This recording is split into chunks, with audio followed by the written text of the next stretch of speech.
faut pour pouvoir à la fois concevoir et router, implanter nos propres cartes électroniques. Donc on n'est pas avec des composants de la grosseur des portables d'aujourd'hui, mais on est quand même avec une classe qui est quand même assez petite, donc on est assez bien équipé et on travaille avec un ingénieur qui était issu de l'école des mines d'Alès, qui habite Sandras et qui avec le projet depuis une dizaine d'années.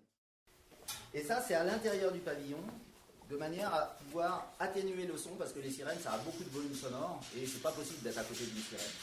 Donc par exemple, on ne peut pas travailler en intérieur, on ne peut pas inviter du public à côté de l'orchestre des sirènes. On a toujours une distance nécessaire, et c'est pour ça qu'on a développé ces sourdines. Donc ces sourdines, elles bougent dans le pavillon de manière à pouvoir moduler le volume sonore.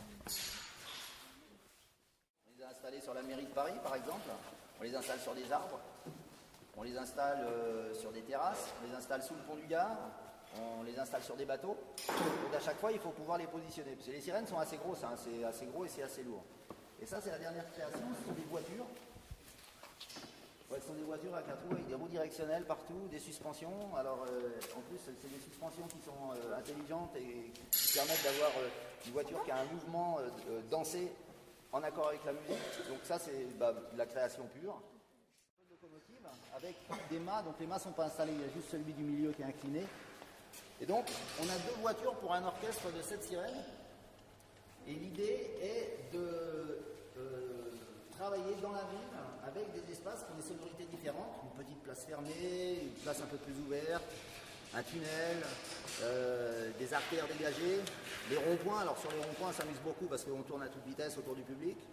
Et donc du coup, on a la possibilité de vraiment concevoir un spectacle pour la ville avec la mobilité, donc ça offre beaucoup de liberté. C'est pour ça que ces voitures existent. Alors après, pour la petite histoire, ces voitures, le look final, ça ressemble à une petite locomotive. Toutes les roues sont directionnelles, les suspensions sont asservies avec la séquence musicale, ce qui fait que les voitures dansent. Donc voilà, donc ça c'est des choses qu'on a faites ici.